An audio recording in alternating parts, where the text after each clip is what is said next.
Communication, marketing, recrutement. Vos besoins ont des solutions vidéo avec Décideur TV, le studio. Bonjour, bienvenue à tous dans notre duplex bourse. On se connecte tout de suite à la salle des marchés de Bourse Direct et notre expert Giovanni Filippo. Bonjour Giovanni.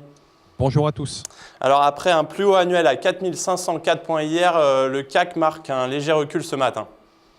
Effectivement, ça se tasse un petit peu, c'est pas méchant. Le début de séance a été surtout marqué par la reprise de cotation d'Alstom après plusieurs séances de suspension. Donc le titre s'était envolé ce matin à l'ouverture de plus de 10% après la confirmation d'une offre ferme de General Electric sur son périmètre énergie.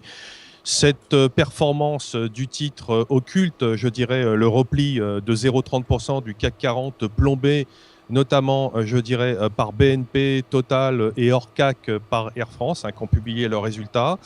Les craintes à propos de l'Ukraine hantent toujours, je dirais, les salles de marché où les menaces de sanctions réciproques entre les États-Unis et la Russie sont montées d'un cran.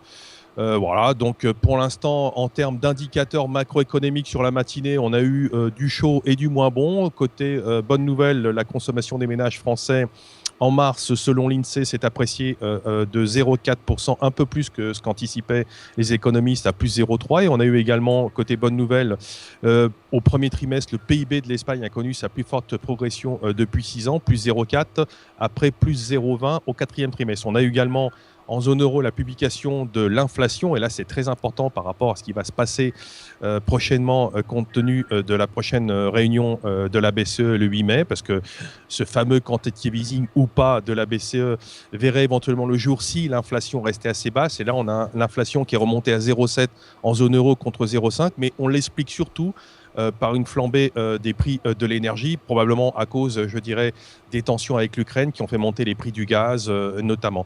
Voilà, donc pour l'instant, on a un marché qui est en baisse de 0,30% avec une activité qui est assez faible à comparer de celle d'hier où les plus gros volumes traités se font sur Alstom et BNP ce matin.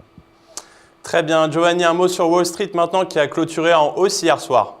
Effectivement, donc Wall Street a clôturé dans le vert mardi après la séance très mouvementée de la veille. Les publications trimestrielles de Merck et Sprint ont soutenu la tendance, tandis que l'actualité des fusions-acquisitions est restée étoffée. Donc le Dow Jones a gagné 0,53%, le Nasdaq a repris 0,72% et le Standard & Poor's s'est adjugé 0,48%.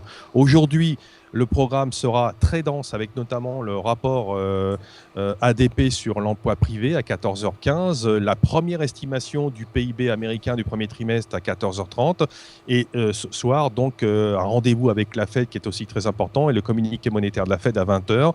Là au niveau du consensus, le consensus est plutôt sur un statu quo sur les taux, une réduction du programme de rachat mensuel qui passerait de 55 à 45 milliards. Pour rappel, c'est 10 milliards par mois de réduction de rachat d'actifs.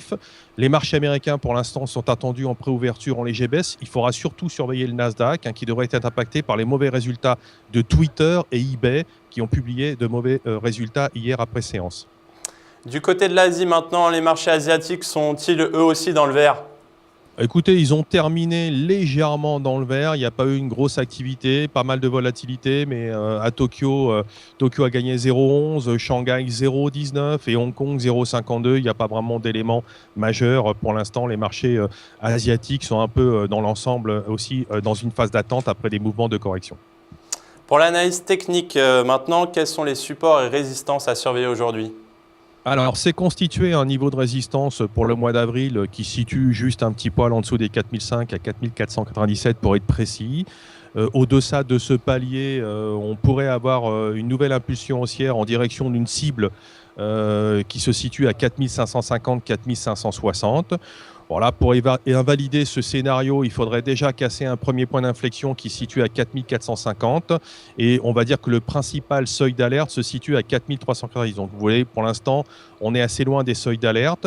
Il y a toujours un écart entre l'indice de référence, le cash de 47 points entre le futur mai, qu'il faudra actualiser vendredi parce que nous serons fermés demain, des dividendes qui tomberont sur Technique et AXA qui détacheront donc le 2 mai. Du côté microéconomique, pour conclure, quelles sont les valeurs du jour, Giovanni ? Alors, on a eu ce matin pas mal de résultats. Donc, Total qui est un peu en baisse, c'était légèrement décevant. Air France aussi qui est légèrement décevant. On va faire un petit focus sur BNP qui est en baisse de 3,5%. Pourtant, les résultats sont supérieurs aux attentes, mais il y a de lourdes amendes éventuelles à venir des États-Unis. BNP a enregistré une contraction de son produit net bancaire de 0,6% à 9 milliards 9 au premier trimestre, alors que son résultat brut d'exploitation a progressé modestement de 0,80. Par contre, le bénéfice net est supérieur aux attentes. Il est de 1,668 milliards, il croît de 5,2% et dépasse le consensus qui s'est établi à 1,44 milliard. En ce qui concerne ce fameux ratio CET BAL 3, il ressort à 10,60, donc conforme aux attentes. Les réserves de liquidité du groupe se montaient à 264 milliards contre 247 milliards, je dirais, 3 mois avant, soit plus d'un an de marge de manœuvre par rapport aux ressources de marché. Le groupe ne fait guère de commentaires concernant les discussions qui ont lieu durant le premier trimestre 2014 au sujet des paiements en dollars concernant des pays soumis aux sanctions des États-Unis, mais estime qu'une grande incertitude règne sur les sanctions qui pourraient être décidées, si bien qu'il ne peut être exclu que la pénalité excède très significativement la provision constituée. C'est peut-être un petit peu cela, si vous voulez, qui impacte, je dirais, BNP, qui avait déjà été un petit peu impacté ces derniers jours avec ce qui se passait en Ukraine. Donc il faudra suivre le titre de très très près, qui revient sur des plus bas de plusieurs semaines. Giovanni, merci beaucoup pour votre analyse. On se retrouve demain pour un nouveau duplex. Très bonne séance à tous et à demain. Merci, à bientôt, au revoir. C'est go, c'est dans la boîte. Bonne journée. Au revoir, salut.